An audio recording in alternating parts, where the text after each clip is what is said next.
Hello guys, welcome to your 20th session of objective questions. Today I have selected few very good questions from your unit magnetism. So be ready for the action and be with me till the end of the class. Definitely you will enjoy this class. Okay, so see on your screen for your first question. Okay, so now you can see on your screen your first question is a loop carrying a current I lies in a xy plane as shown in the figure. The unit vector k cap is coming out of the plane of the paper. The magnetic moment of the current loop is. Four options are in the questions.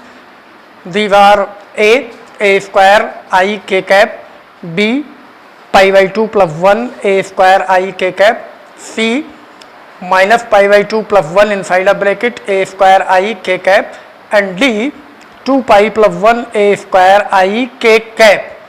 So which one is the right option for this? We have to solve this question, and for solving the question returns back to the board. Okay, so your first question of this day, आज का जो हमारा पहला question है वो अभी आपने अपनी स्क्रीन पे एक डायग्राम देखा. मैं उस डायग्राम को आपको शो कर देता हूँ, उसको कंप्लीट कर देता हूँ, जिसमें इनसाइड का पोर्शन कुछ इस तरीके का है. एक स्क्वायर आप एज्यूम कर सकते हैं. ये कुछ सेमी सर्कुलर पार्ट उस पर इस तरीके से शो किए गए हैं, और जो आपके क्वेश्चन में डायग्राम है उसमें ये इनसाइड स्क्वायर जो मैंने शो कर दिया ये कंप्लीट नहीं किया गया है. एक्चुअली वहाँ दो साइड्स मिसिंग है, एक ये एक ये. इनको क्या शो कर दिया? This is A and this is also a. Okay, अब इसमें जो करंट फ्लो हो रहा है वो करंट कितना गिवन है आपको? आई करंट गिवन है. ओके, करंट गिवन है, और इस लूप का, और ये किसमें है? एक्स वाई प्लेन में है. एक्स वाई प्लेन में. तो इसका एरिया वेक्टर आपको पता है, which will be perpendicular to this plane, means along the Z axis होगा. सो अगर इस डायग्राम को हम कंप्लीट कर रहे हैं फॉर अंडरस्टैंड द क्वेश्चन, हमें क्या फाइंड करना है? We already know that a current carrying loop is a magnetic dipole, और मैग्नेटिक डाइपोल है तो उसका मैग्नेटिक डाइपोल मोमेंट हो गई, और वही हमें फाइंड आउट करना है. तो पहले हम इस डायग्राम को कंप्लीट करते हैं अंडरस्टैंड करने के लिए. Meeting this these ends and these ends. Now you can see this is a square of side a, और ये जो आप सेमी सर्कल्स देख रहे हैं, 4 सेमी सर्कल्स, तो मीन्स इस सर्किल का डायमीटर भी उतना ही है जितना कि इस स्क्वायर की साइड है. तो ये कंस्ट्रक्शन हमें किसमें हेल्प करेगा? हेल्प करेगा एरिया फाइंड आउट करने में, क्योंकि विदाउट एरिया हम कैसे फाइंड आउट करेंगे मैग्नेटिक डाइपोल मोमेंट? तो magnetic dipole moment is always given by N I A, where N number of turns, I current carrying and A is the area of that coil. So here in this particular question n is 1, the value of I is just I, area हमें find out करना है. So area of loop जो भी ये given है, इसका area क्या होगा? एक्चुअली आप देख सकते हैं area of square of side A. In side देख रहे हैं आप, ये एक ए साइड का स्क्वायर बन रहा है, और बाकी ये 4 सेमी सर्किल ऐड है, 1 2 3 4 प्लस 4 इंटू एक सेमी सर्किल का एरिया, क्योंकि सारे ही साइड में इक्वल है, area of 1 semi circle of radius. कितनी रेडियस है इसकी? एक्चुअली a/2 होगी रेडियस, a/2. तो एरिया पहले फाइंड आउट कर लेते हैं. तो देखते हैं एरिया ऑफ स्क्वायर हमें पता है क्या है? Side square, that is a square. अब फाइंड आउट करेंगे 4 into area of 1 semi circle. तो सेमी सर्किल का एरिया क्या? सर्किल का एरिया क्या होता है? Pi r square. Semi circle का क्या होगा? उसका half, pi r square upon 2. So यहाँ जब हम यूज करेंगे पाई, और इस सेमी सर्किल की रेडियस कितनी है? a upon 2, means pi r square divided by 2. तो जब आप इसको फाइंड आउट करेंगे तो ये होगा a square 4 into pi A square, और ये ए स्क्वायर अपॉन a/2 का होल स्क्वायर क्या होगा? a square by 4, that is 4 into 2. This 4 is cancel out. The remaining term is a square plus pi a square upon 2। यहां अगर हम देखें तो ए स्क्वायर हमें कॉमन मिल रहा है, तो means a square is common here, this is pi by 2 plus 1 we can write. अब क्या है, फॉर्मूला ही अप्लाई करना है सिर्फ, और ये एरिया होगा किधर, जब हम वेक्टर क्वांटिटी में लेंगे, magnetic dipole moment is a vector quantity, तो हमें एरिया को भी वेक्टर फॉर्म में लिखना पड़ेगा। Means this area vector is equals to a square pi by 2 plus 1 के cap. Area vector is perpendicular to the plane in which the loop is exist. So ये एरिया हमने फाइंड आउट कर लिया। Dipole moment का जो formula है, magnetic dipole moment, magnetic moment m equals to N I A, already formula लिख रखा है मैंने, N I A, N is 1 here, I is value just I है, कोई अमाउंट तो आपको गिवन नहीं है, और area is this. Means area क्या गिवन है आपको, A square pi by 2 plus 1 के कैप। तो final answer is this, I into A square pi by 2 plus 1 के cap, this is the final answer. Okay, तो हम चेक करते हैं कि कौन सा ऑप्शन सही होगा। ये जानने के लिए हमें एक बार फिर से स्क्रीन पे देखना पड़ेगा, तो चलिए। Okay, now you can see on your screen options B have the same value as we solve, pi by 2 a square I k cap, ये वैल्यू हमने सॉल्व की है, तो इसका राइट ऑप्शन बी है। So now return back to the board. Okay, तो it's right answer is answer B, this is the right option. तो ये जो सोल्यूशन है, जिस तरीके से मैंने सॉल्व किया है, आप इसको नोट डाउन कर सकते हैं स्क्रीन पॉज करके, ठीक है। Okay okay, now our next question, that is question number 2। और इस क्वेश्चन को रीड करने के लिए फिर से एक बार स्क्रीन पर चलिए। So let's move towards our screen. Okay, so now you can see on your screen the question number 2, the two long current carrying thin wires both with current I are held by insulating threads of length capital L and are in equilibrium as shown in figure, with threads making an angle theta with a vertical. If wires have mass lambda per unit length, then the value of I is G if a gravitational constant given है, और options are A B C and D. इनमें कोई एक option correct होगा, वो हमें तब पता चलेगा जब हम क्वेश्चन को सॉल्व करेंगे। So let's return back to the board. Okay, और आपका सेकंड क्वेश्चन का अभी अभी आपने एक डायग्राम देखा, वो डायग्राम मैं यहाँ पे शो कर देता हूँ। ये दो थ्रेड्स शो किए गए हैं इस तरीके से। जो वर्टिकल लाइन है उसके साथ में ये एंगल जो बन रहा है वो थीटा है, और इन दोनों में करंट आई है। और यहाँ पर ये जो स्पेयर टाइप में दिखाया गया, एक्चुअली ये कुछ नहीं है, दीज आर नथिंग, क्योंकि आपको थ्रेड्स की बात सिर्फ की गई है। और इस थ्रेड्स का मास है कितना, मास पर यूनिट लेंथ गिवन है, मास पर यूनिट लेंथ कितना गिवन है, लैम्डा। ओके, और ये इक्विलिब्रियम स्टेट में है। तो इक्विलिब्रियम में क्या, जब थ्रेड को आप सस्पेंड कर रखा है आपने किसी पॉइंट से, और इनमें करंट भी है आई दोनों में, तो ये इक्विलिब्रियम स्टेट में है। तो इक्विलिब्रियम स्टेट का मीन्स, एक तो फर्स्ट थिंग तो ये होगी कि इस थ्रेड का वेट जो होगा वो वर्टिकली डाउनवर्ड वर्क करेगा, एम जी। ओके, और जो टेंशन इन द स्ट्रिंग होगा, वो टेंशन जिसको हम नोटिस करते हैं, वो क्या होगा, वो ये होगा। ओके, और जो force between two current carrying wires use होगा, वो फोर्स किधर होगा, इस डायरेक्शन में सपोज कर लेते हैं, एफ, ठीक है ना। तो ये जो वेट है वो वर्टिकल डाउनवर्ड वर्क कर रहा है, वर्टिकली डाउनवर्ड। अब हम यहाँ क्या यूज करेंगे, अगर इस स्ट्रिंग का टेंशन है टी, तो यहाँ पे टी के कंपोनेंट्स करने पड़ेंगे। This angle is also theta, you can C, for its component R T cos theta. एक तो ये होगा, और इसका जो इधर कंपोनेंट होगा वो होगा टी साइन थीटा। ठीक है, तो बिल्कुल क्लियर हो गया आपको डायग्राम, आई थिंक, कि इन दोनों के बीच में जो मैग्नेटिक फोर्स लग रहा है ड्यू टू द करंट, वो क्या है, एफ है। और जो स्ट्रिंग में टेंशन रहा होगा वो टी सपोज किया है आपने, और टी के दो component T cos theta and T sign theta. तो डायग्राम में आपको बिल्कुल क्लियर हो रहा है कि जो मैग्नेटिक फोर्स है इसके जस्ट अपोजिट ये टी साइन थीटा है, इक्विलिब्रियम में है तो इट मीन्स ये दोनों इक्वल होने चाहिए, और ये जो वेट है वो वर्टिकली डाउनवर्ड है, T cos theta vertically upward है, ये भी जस्ट इक्वल होने चाहिए for the equilibrium. For the given condition जो हम यूज करेंगे, for the given condition T cos theta must be equals to mg। और यहां ये भी देखने वाली बात है कि m कितना होगा।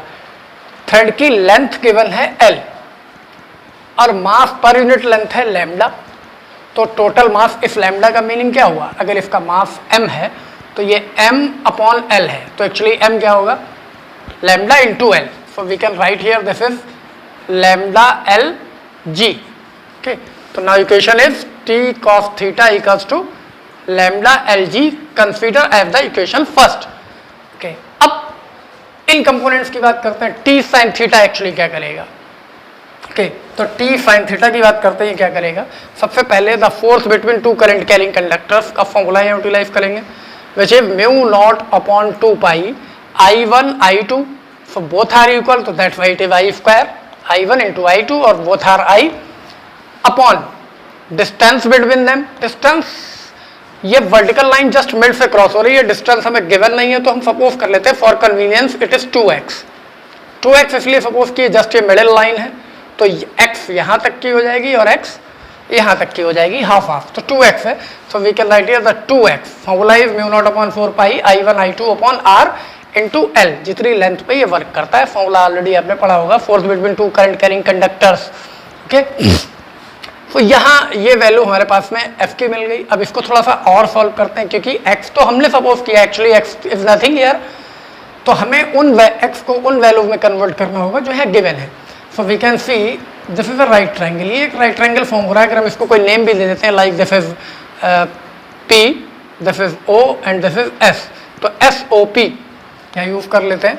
सो in triangle SOP sine theta is just equals to, sine theta हम इसलिए यूज कर रहे हैं क्योंकि हमें x के साथ रिलेशन चाहिए, किसका, लेंथ में कन्वर्ट करना है।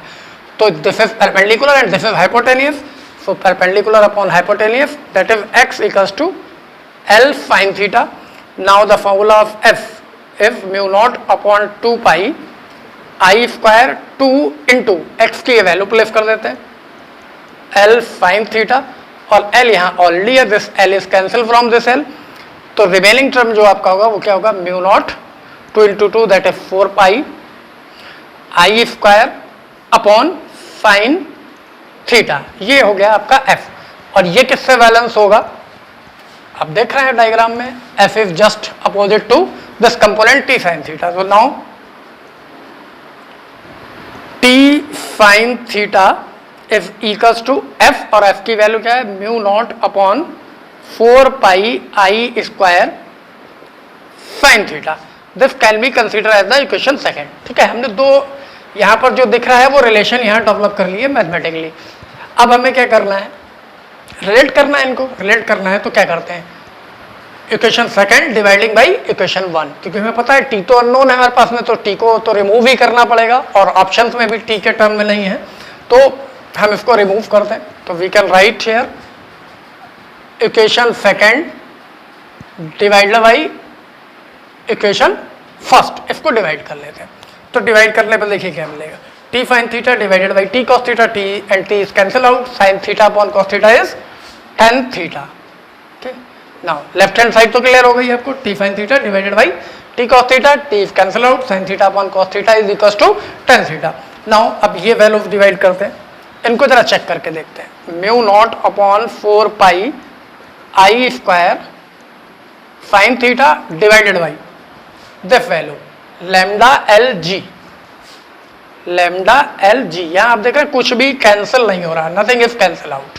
और फाइंड आउट हमें क्या करना है, करंट फाइंड आउट करना है, आई की वैल्यू फाइंड आउट करनी है, वैल्यू ऑफ आई कैलकुलेट करनी है। तो पहले तो हम इसको सॉल्व कर लेते हैं, ये मिलेगा हमें म्यू नॉट अपॉन 4 पाई, और ये टर्म रिवर्स होकर इसी के साथ में आ जाएगा, lambda L G sine theta, और आई स्क्वायर तो ऑलरेडी यहाँ है। फाइंड आउट क्या करना है, I square, so by taking cross multiply इसको ले लेते हैं, तो this is 4 pi lambda L g fine theta, 4 pi lambda L g fine theta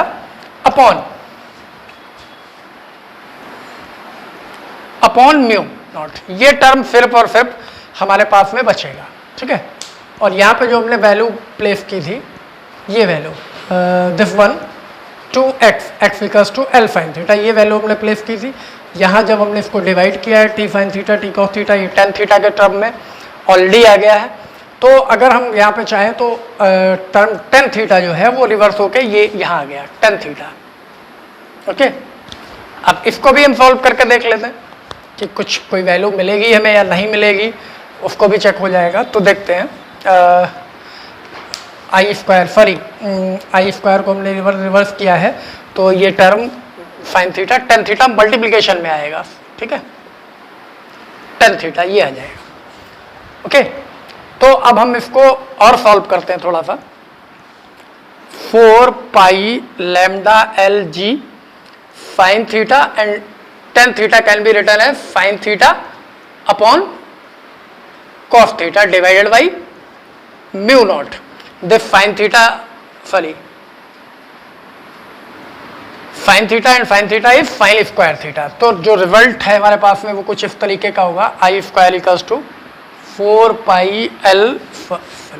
pi lambda L G sine square theta cos theta upon में shift कर लेते हैं mu naught cos theta. और जब हम आई फाइंड करेंगे तो इसका स्क्वायर रूट लेना होगा, तो this is square root 4 pi lambda L G sine square theta upon mu not cos theta. Finally I is equals to 4 का 2 आउटसाइड आ जाएगा और साइन स्क्वायर थीटा है तो साइन थीटा आउटसाइड आ जाएगा, अदर वैल्यूज इनसाइड रहेंगी। Means पाई lambda L G ये आपको inside रखना है divided by mu not cos theta. इतनी वैल्यू हम फाइंड कर पाए हैं आई की, अब इससे ज़्यादा कुछ सॉल्व नहीं हो सकता।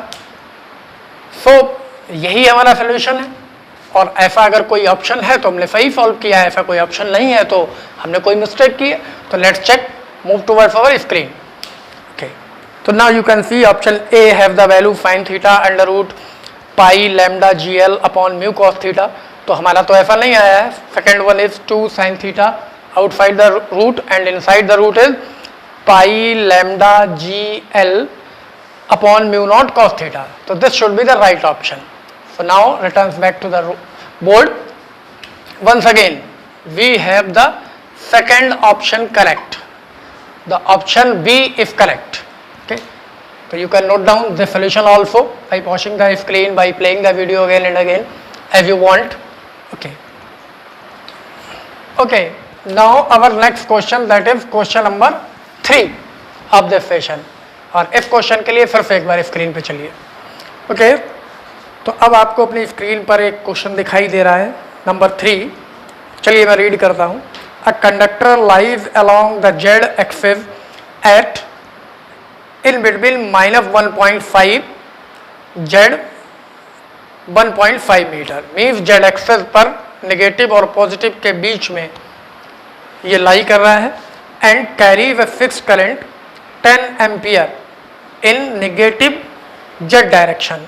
एक कैप जेड लगा है, means it is the unit vector along the Z axis for the field 3.0 into 10 to the power -4 e to the power -0.2 x a y cap Tesla.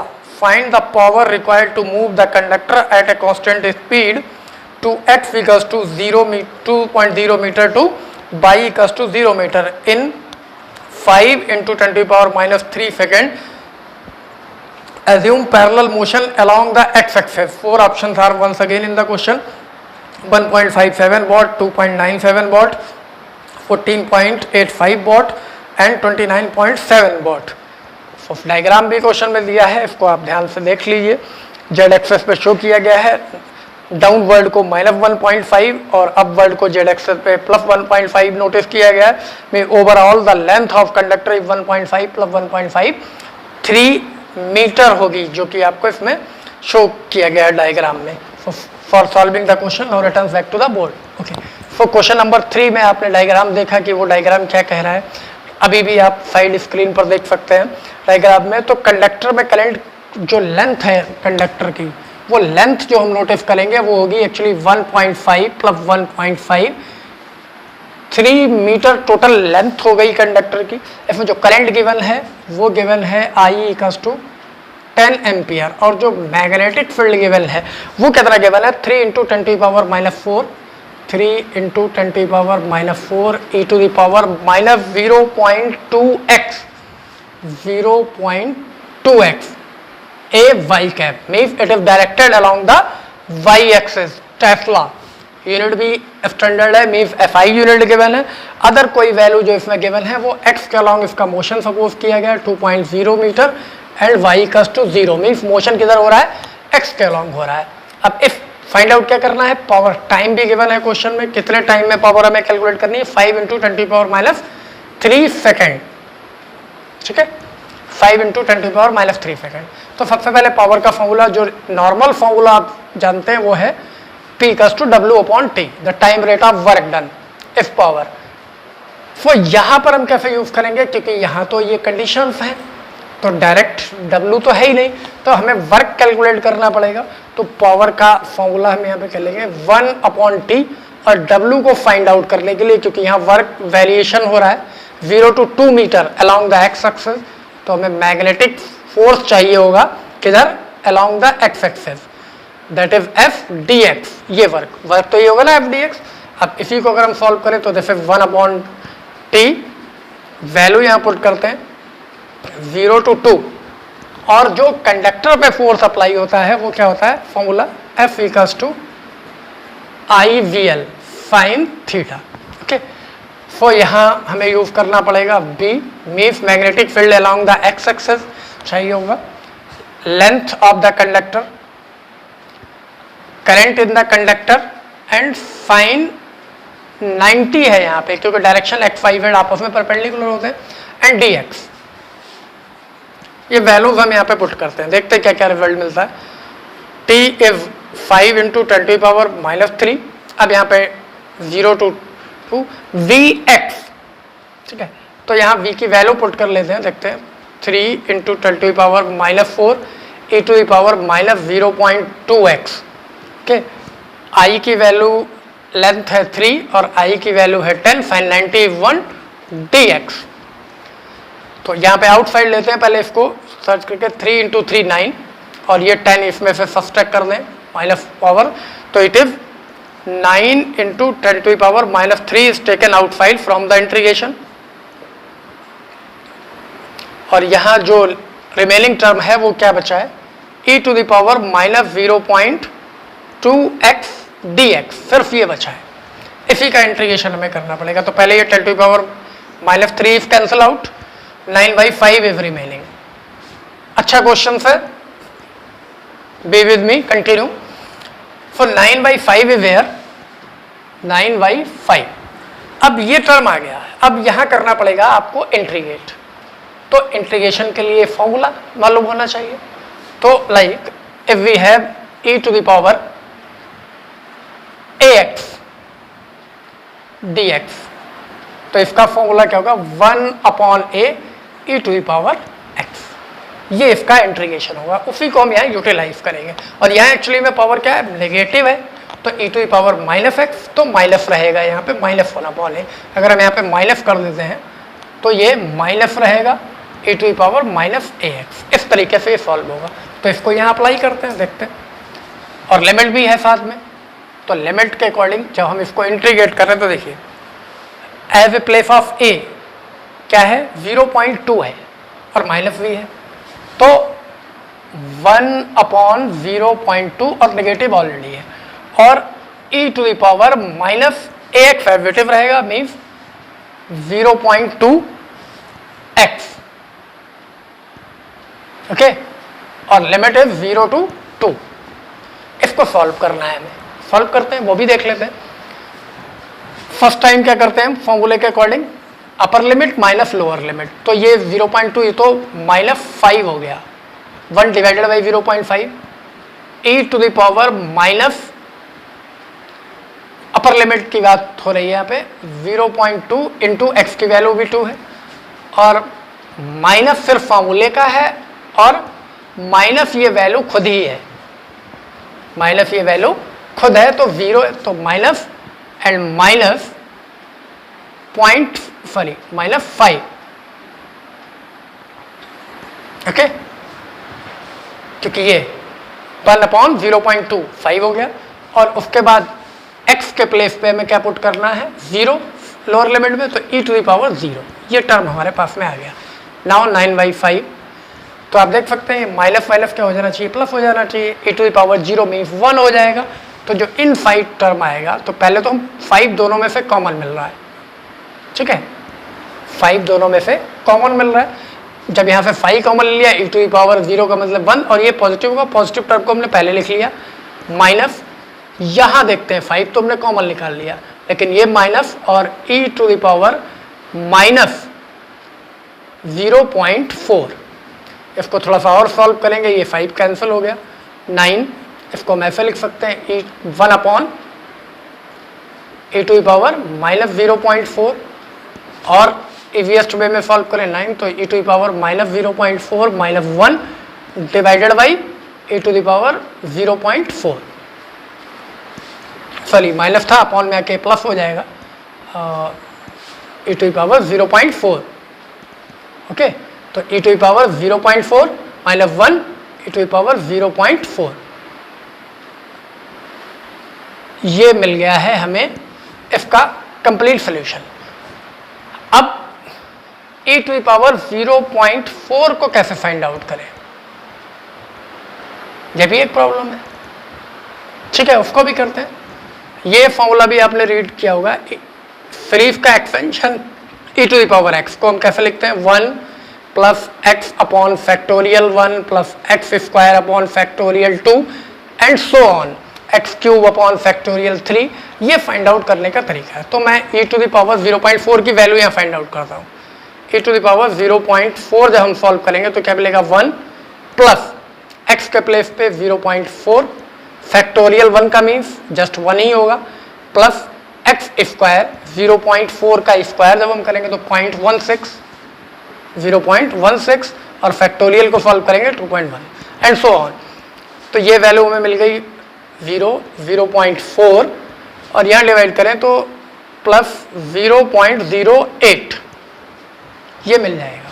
अब इसको अगर हम ऐड करते हैं तो 1.4 and 0.08, so this is 1.48, तो this value is 1.48, तो आप समझ गए e टू द पावर 0.4 की वैल्यू कितनी आ गई, 1.48। यहाँ प्लेस करते हैं इस रिजल्ट में जो हम फाइंड आउट कर रहे थे, फाइंड आउट क्या कर रहे थे, पावर, सो पावर के रिजल्ट में इसको जैसे ही हम प्लेस करेंगे 9, 1.48 e टू द पावर 0.4 की वैल्यू minus 1 divided by 1.48, it is equal to 9 into 1.48 minus 1 is 0.48 divided by 1.48, point can be remove there, इसको अगर हम कट कर लेते हैं 4 से, 12 एंड 3 7, तो this is 9 into 12 divided by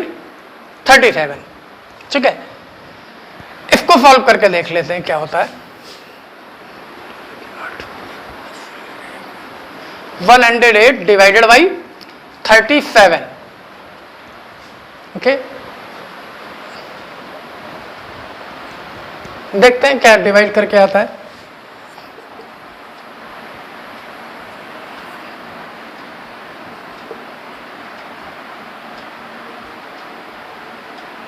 okay, ये ऑलमोस्ट 2.9 आ रहा है, 2.9, इसके बाद भी कुछ आ जाएगा अगर इसको हमने सॉल्व किया तो, लेकिन मुझे लगता है कि इससे ज़्यादा सॉल्व करना ये पॉसिबल नहीं है और एक्यूरेसी पे। So let's we check what are the options, so move towards our screen, okay.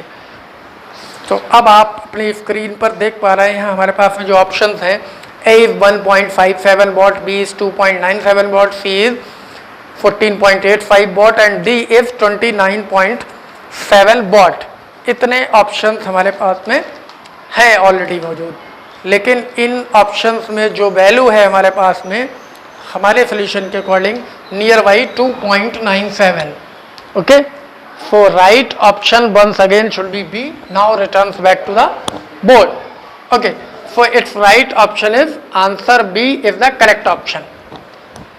तो आई होप ये क्वेश्चन भी आप लोग को समझ में आया होगा, थोड़ा सा टिपिकल है, but now you are the student of competitions or 12th standard, so you can easily solve and you have to know such type of questions. Okay, so you can note down the solution by pausing the screen and by playing the video again and again. Okay, now our fourth question, question number 4, and for this question once again see on your screen. Okay, now you can see on your screen the question number 4. Two straight long conductors of AOB and COD are perpendicular to each other and carry currents I1 and I2. The magnitude of the magnetic induction at a point P at a distance A from the point O in a direction perpendicular to the plane ABCD is. 4 options are in the questions A, B, C and D. 4 options हमारे पास में हैं और 4 option में से एक कोई option correct होगा और करेक्ट ऑप्शन को सॉल्व करने के लिए now return back to the board. Okay, तो क्वेश्चन 4 में आपने देखा क्या क्या गिवन है। 2 स्ट्रेट कंडक्टर है AOB और COD और जो आपस में दिस टाइप, अगर हम इसको AOB सपोज करते हैं, इसको COD सपोज करते हैं, एक में करंट I1 है और एक में करंट I2 है और ये जिस प्लेन में भी है इसके परपेंडिकुलर में एक पॉइंट है P में। इफ दीवार इन XY प्लेन, तो जो पॉइंट है वो एक्चुअली किस में है, जेड प्लेन में है, जहां पर मैग्नेटिक फील्ड फाइंड आउट करना है। तो सिंपल है, जब करंट के डायरेक्शन परपेंडिकुलर है तो कॉन्सेप्ट क्या है, करंट इन वायर्स में करंट के डायरेक्शन परपेंडिकुलर है, दैट्स व्हाई मैग्नेटिक फील्ड के डायरेक्शन भी परपेंडिकुलर होंगे। मीन्स अगर B1 इधर है तो V2 इधर होगा, तो इनका रिजल्टेंट इनके बीच से कहीं जाएगा, जिसको हम B हमें सॉल्व करना है नेट, तो सॉल्व कर लेते हैं, क्या प्रॉब्लम है। V net must be equals to V1 square plus V2 square, दो परपेंडिकुलर वेक्टर का रिजल्टेंट आप ऐसे ही फाइंड आउट करते हैं। अब प्रॉब्लम ये कि ये B1 B2 क्या है, क्या, तो V का फॉर्मूला करंट कैरिंग कंडक्टर के लिए क्या होता है, μ0/2πI I/R, this is the formula magnetic field due to a current carrying conductor. तो इसी फॉर्मूले को यूटिलाइज कर लेते हैं, एक में करंट I1 है और दूसरे में करंट I2 है, डिस्टेंस तो सेम ही है दोनों की पॉइंट से, ठीक है, R। तो सॉल्व करते हैं, V net equals to √ the μ0/2π for the first conductor it is I1 upon R square, for the second conductor μ0/2π I2 upon R इसका भी square. So you can see here these two values are same in two terms, μ0/2π and R, μ0/2π and R। तो इनका square तो हमें common मिल जाएगा और common को जब हम स्क्वायर रूट के बाहर लेंगे तो द स्क्वायर रूट के आउटसाइड ये टर्म हमें मिल जाएगा μ0/2πR। बेसिकली जो क्वेश्चन में पॉइंट की डिस्टेंस गिवन है वो A है, ठीक है, तो हम R को यहाँ पर A सपोज कर लेते हैं, जो क्वेश्चन में गिवन थी A। तो ये तो मैंने स्टैंडर्ड फॉर्मूला लिखा है, यहाँ जो गिवन डिस्टेंस है वो एक्चुअली R है, सॉरी A है, तो इसको हम A यूटिलाइज कर सकते हैं। इसका कोई फर्क नहीं पड़ता, डिस्टेंस आप जो भी सपोज की हो वो पुट करनी पड़ेगी। तो this term is common here μ0/2πA। Inside the root क्या क्या बचेगा आपको, फर्स्ट टर्म में I1 स्क्वायर और सेकेंड टर्म में I2 स्क्वायर, और it can be written as μ0/2πA I1 square plus I2 square whole power half, square root है। So this is the net magnetic field at the given point. तो ऐसा अगर कोई option है तो ये देखने के लिए फिर से स्क्रीन पे चलिए चलते। Okay, now you can see on your screen A option है the μ0/2πA I1 plus I2, मतलब ये पॉसिबल नहीं है। Option B μ0/2πA I1 minus I2, ये भी पॉसिबल नहीं है क्योंकि I1 I2 का कोई पावर नहीं है और माइनस में भी है। और सी ऑप्शन में आपके पास में जो वैल्यू है μ0/2πA I1 square plus I2 square whole power half, यही हमारा सोल्यूशन था, तो it should be the right option. So now returns back to the board. Okay, तो आपने देखा कि जो हमारे पास में राइट ऑप्शन है वो कौन, ये वैल्यू किस ऑप्शन की है, गिवन ऑप्शन में से ऑप्शन सी की, तो answer C option C is correct. ये तो बहुत शॉर्ट छोटा सा क्वेश्चन है, अंडरस्टैंड भी प्रॉपरली हो गया होगा। नोट करना चाहें तो नोट कर सकते हैं, ठीक है, स्क्रीन पॉज करके इसको नोट कर सकते हैं। Now our next question, question number 5, और यही आज का लास्ट क्वेश्चन भी होगा according to your objective question session timing. तो लास्ट क्वेश्चन है ये, क्वेश्चन नंबर 5, और इस क्वेश्चन को जानने के लिए फिर से एक बार once again see on your screen. So now you can see on your screen your question number 5.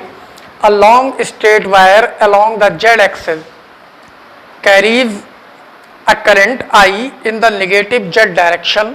The magnetic vector field vector V at a point having coordinates x, y in the z equals to 0 plane is, यहाँ पे 4 options given हैं, इनमें से कोई ना कोई एक option जरूर सही होगा। और इस क्वेश्चन को सॉल्व करने और समझने के लिए बोर्ड पर वापस आते हैं। ओके, तो अभी आपने अपने स्क्रीन पर एक क्वेश्चन देखा जिसमें वो क्या कह रहे हैं, एक कंडक्टर है जो कि निगेटिव जेड एक्सिस के डायरेक्शन में एक करंट कैरी कर रहा है आई, और कोई पॉइंट जो कि एक्स वाई प्लेन में है, एक्स वाई प्लेन में है, जिसके कोऑर्डिनेट एक्स वाई गिवन है पूरा, उस पॉइंट पर मैग्नेटिक फील्ड को फाइंड करना है। तो कैसे करेंगे चलिए देखते हैं। सबसे पहले तो आप डायग्राम से अंडरस्टैंड करें क्वेश्चन की कंडीशन को। यहाँ पर मैंने 2 परपेंडिकुलर एक्सेस ड्रॉ कर लिए हैं, one is like a X and other is like a Y. और इसी में जिस पॉइंट की बात क्वेश्चन में की गई है, मैं यहाँ पे कोई पॉइंट ले लेता हूँ एट अ डिस्टेंस r। यहाँ पे कोई पॉइंट ले लिए having the coordinate X Y. इस कोऑर्डिनेट का मीनिंग क्या होगा, अब जानते हैं कोऑर्डिनेट्स का मीनिंग क्या होगा। Means this height of the point on along the Y axis, this is Y and this is X. यही तो मीनिंग हुआ इस कोऑर्डिनेट का। और बात हो रही है करंट कैरिंग कंडक्टर की। तो क्वेश्चन अच्छा है, समझ लेते हैं पहले इसको। मैं यहाँ पर इस मार्कर को ऐसे लगा देता हूँ। Now this is the X Y Z plane, X Y and Z, ठीक है, and this is the positive direction of Z axis. Negative किधर होगा, इनवर्ड, मीन्स बोर्ड के उस साइड निगेटिव होगा। और पॉइंट कहाँ है, एक्स वाई प्लेन पे है। इस पे मैग्नेटिक फील्ड निकालना है। तो वो सबसे पहले तो हमें ये पता करना होगा कि इस पॉइंट पे मैग्नेटिक फील्ड का डायरेक्शन क्या होगा इस कंडक्टर की वजह से।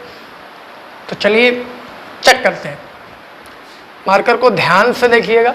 ये पॉजिटिव आउटवर्ड जो है पॉजिटिव जेड एक्सिस है और इनवर्ड निगेटिव जेड एक्सिस है। और P पॉइंट जो कि एक्स वाई प्लेन में है, उस पॉइंट पे हमें मैग्नेटिक फील्ड चाहिए due to this current carrying conductor, ठीक है। तो देखते हैं कैसे होगा। पहली चीज हम यहाँ पर अप्लाई करेंगे right hand palm rule, magnetic field के डायरेक्शन को क्लियर करने के लिए। तो चलिए अप्लाई करते हैं। मैं इस मार्कर को होल्ड कर लेता हूँ ऐसे। अब देखिए डायरेक्शन के अकॉर्डिंग फॉर्मूला क्या है, फिंगर किधर रखेंगे हम, टुवर्ड्स द पॉइंट। थंब किधर होगा, along the direction of current.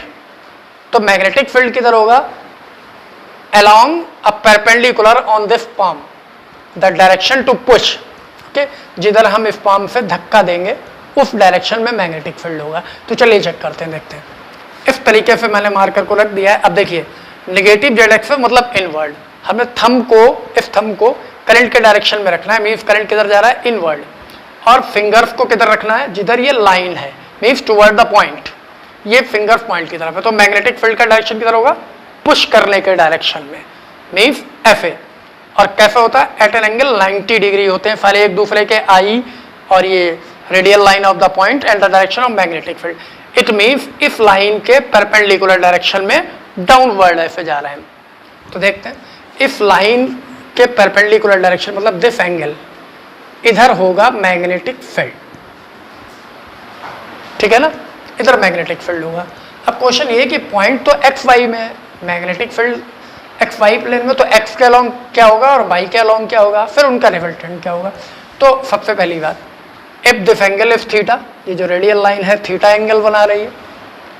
तो अगर ये एंगल थीटा है और ये 90, ये भी ऑलरेडी 90 है, तो इस राइट ट्रायंगल में हम देखें this is theta, this is 90, तो 90 plus theta, 180 minus 90 plus theta, ये एंगल क्या बचेगा, 90 माइनस थीटा बचेगा, ठीक है। मैं सॉल्व करके दिखाता हूँ आपको। 180 ऑलरेडी है टोटल एंगल पूरे ट्रायंगल का, इस एंगल और इसमें से हमें फर्स्ट क्या करना पड़ेगा 90 प्लस थीटा। सॉल्व करते हैं।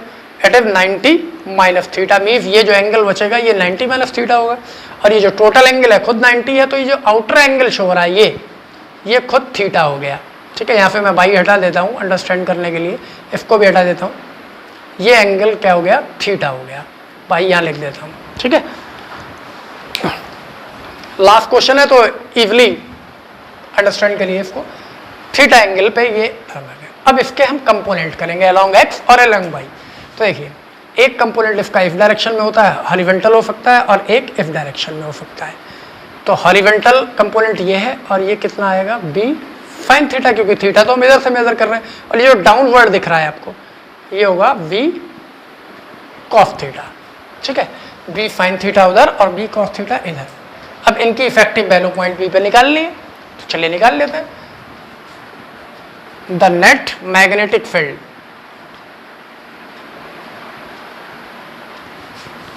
एट P वेक्टर फॉर्म में निकालना है, तो क्या क्या आपको मिलेगा, B साइन थीटा, क्योंकि ये एक्सिस के पॉजिटिव डायरेक्शन में है, पॉजिटिव एक्सिस के अलॉन्ग है, V साइन थीटा, और इसी पॉइंट P पे B कॉस थीटा भी मैग्नेटिक फील्ड है। वो किधर है, नीचे की तरफ आ रहा है बाई एक्सिस से, मीन्स निगेटिव बाई एक्सिस के डायरेक्शन में, तो it should B minus V cos theta. ठीक है, अब हमारे पास में ट्राइंगल भी, राइट ट्राइंगल भी है, यहाँ पे बी तो कॉमन मिल गया है, sign theta minus cos theta, और बिकॉज बी की वैल्यू जो होती है करंट कैरिंग कंडक्टर की, अभी अभी यूज की थी हमने, mu not upon 2 pi I upon R. अगर इसको हम आर ही सपोज करते हैं, ठीक है, भी आर है, तो और यहाँ पर ये वैल्यू पुट कर देते हैं। Now V equals to mu not upon 2 pi I upon R, यहाँ पे हमने प्लेस कर दी। Inside sine theta minus cos theta. लेकिन हमने देखा था, जब क्वेश्चन देखा था तो उसमें वेक्टर के टर्म में ऑप्शन थे, साइन और कॉस में कोई ऑप्शन नहीं था। Mean we have to convert this sine theta and cos theta in the given terms, जो भी हमें गिवन है, एक्स वाई कोऑर्डिनेट गिवन है तो उसी में कन्वर्ट करने चाहिए। इन राइट ट्राइंगल, यहाँ पे देख सकते हैं, अगर मैं इनको नेम दे दूँ ओ, इसको सी पॉइंट लिख देता हूँ, ओ सी पी, ये एक राइट ट्राइंगल है, और यहाँ आपको देखने पे साइन थीटा जब आप कैलकुलेट करेंगे, साइन थीटा, तो sine theta is perpendicular upon hypotenuse means Y upon R, Y upon R. Same as अगर इसी ट्राइंगल में आप कॉस थीटा कैलकुलेट करेंगे तो base upon perpendicular means X upon R, this is X upon R. ये value यहाँ पे हम चेंज कर देंगे। So now magnetic field is mu not upon 2 pi I upon R तो ऑलरेडी है, और जब साइन थीटा में हम बाई अपॉन आर प्लेस करेंगे और कॉस थीटा में भी क्या प्लेस करेंगे, एक्स अपॉन आर। और यहाँ एक चीज और है, वो भी आप इन्वॉल्व कर सकते हैं, क्योंकि आई जे के वेक्टर भी यूज किए गए। तो ये जो फाइनली मैग्नेटिक फील्ड है बी साइन थीटा, इसको बिट डायरेक्शन अगर जब हमने लिखा है तो यहाँ पर एक चीज और यूटिलाइज कर सकते हैं, बी साइन थीटा, और ये किस डायरेक्शन में था, along the positive x axis, मतलब यहाँ पर जो डायरेक्शन रिप्रेजेंट करना है वो आई कैप, और जो कॉस थीटा किधर है, नेगेटिव वाई एक्सिस, तो means j cap. Same here i cap and j cap, और यही वैल्यू यहाँ पे भी होगी, i cap and j cap. और यहाँ जब इनको म्यूटिलाइज करेंगे तो साइन थीटा की value y upon r, cos theta की value x upon r, 1 upon r दोनों में कॉमन मिलेगा, means 1 upon r can be taken outside from the bracket. Now यहाँ पे फर्स्ट वाली वैल्यू थी वाई, तो it is y i cap minus, और इसकी वैल्यू थी कॉस में एक्स, एक्स जे कैप, और दिस इज आर स्क्वायर, और आर भी हम सॉल्व कर सकते हैं because r equals to under root x square plus y square. देख रहे हैं ना, ये आर है, this is the hypotenuse of this triangle, its base is x and perpendicular is Y, सो ये आर भी मिल गया। तो ये सारी वैल्यू यहाँ पुट कर देते हैं। Now b equals to mu not i upon 2 pi, और ये जो 1 r into r, r square होगा एक्चुअली, तो आर स्क्वायर की वैल्यू जब हम पुट करेंगे तो वो होगी, रूट हट जाएगा, x square plus y square, inside this is y i cap minus x j cap, तो finally we can write mu not I by i cap minus x j cap divided by 2 pi x square plus y square. This is the solution of this question. So let, अब इसका सही option कौन सा है ये जानने के लिए हमें वापस स्क्रीन पे चलना पड़ेगा. चलते हैं. Okay, so you can C in your option the first option is mu naught I by I cap minus x j cap divided by 2 pi x square plus y square. अरे ये तो first option ही वही मिल गया जो हम लोगों ने solve किया है. so it should be right. so now return back to the board. so चलिए इसका सही आंसर क्या है. Option A is the correct option. तो I hope you enjoy the session of this day. Questions आपने understand किए नहीं किए ये आप पे डिपेंड करता है. अगर आपको फॉर्मूले हर क्लास में मैं बोलता हूँ कि सारे ही फॉर्मूले अच्छे से प्रिपेयर होने चाहिए. अगर आपको फॉर्मूले अच्छे से प्रिपेयर हैं, कॉन्सेप्ट अच्छे से ग्रैस्प किए हैं आपने, तो कोई भी क्वेश्चन आपके लिए मुश्किल नहीं होगा. जैसे कि ये सारे IIT जी मेंस एडवांस वगैरह के क्वेश्चंस थे. इस तरीके से मैं हर एक ऑब्जेक्टिव सेशन में 3, 4 to 5 to 10 क्वेश्चंस लेके आता हूँ और आप लोग उसको वॉच भी करते हैं, अंडरस्टैंड भी करते होंगे. लेकिन फिर भी मैं समझ सकता हूँ बीइंग अ स्टूडेंट प्रॉब्लम्स आ सकते हैं. If you have any type of problem in any question you can directly send me a message. Okay, so that's all for today. Now we will meet in our next objective question session at Saturday. Till then, goodbye.